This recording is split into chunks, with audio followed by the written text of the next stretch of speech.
Welcome to this SC Extra. Today, we're tackling a topic we know all too well, excuses.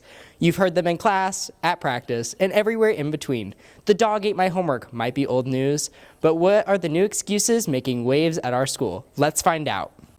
Why do you think students come up with excuses? Often it's, I would say, pressure from feeling like, you have to have something done and you didn't plan your time quite right. But, I just think a lot of times they just feel like they have to come up with something to keep the teacher from yelling at them. Why do you think students come up with excuses? Well, they've obviously not done something that they're supposed to do. And my feeling on excuses, I tell the kids, I don't accept them. I mean, believe me, I know there are valid excuses. But I don't want to be put in a position where I'll believe you, but I won't believe the next kid. So I would just assume they'd say, hey, I forgot to do it. I'd say, great, then just don't let it happen again.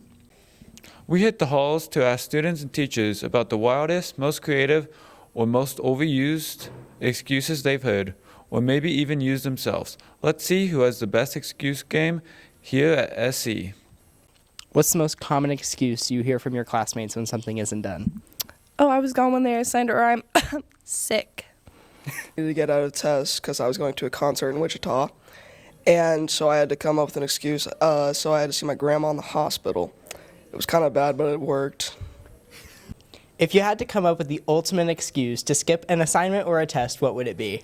I would probably just call my mom and tell her to make a chiropractor appointment for me. What's the craziest excuse you've heard somebody use? We got in a car accident and rolled the vehicle, and the excuse that he used was that the homework got muddy and dirty from rolling into the ditch. Did it work? Yeah.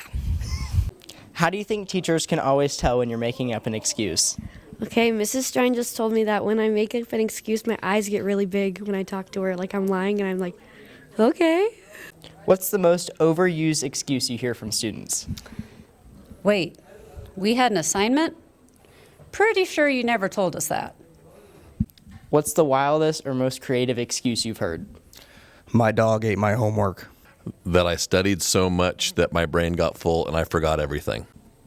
Are there any excuses that you've actually accepted because they were just so believable or just that funny? Well, there was this one student my first year of teaching who convinced me that he had Tourette's, and I believed it for quite a while, longer than I should have, before I checked into it with another teacher, and they told me he did not, or they didn't know about it. So I called his mom, and his mom said, no, he was just being a little brat. So, needless to say, the next day in class, he was much different. For students who think excuses are the way out. Teachers always know when you are giving them an excuse, whether your eyes get big or whether you grin or something's going to happen that's going to give you away. We are not dumb. We were not born yesterday. Please quit with the excuses. Thank you.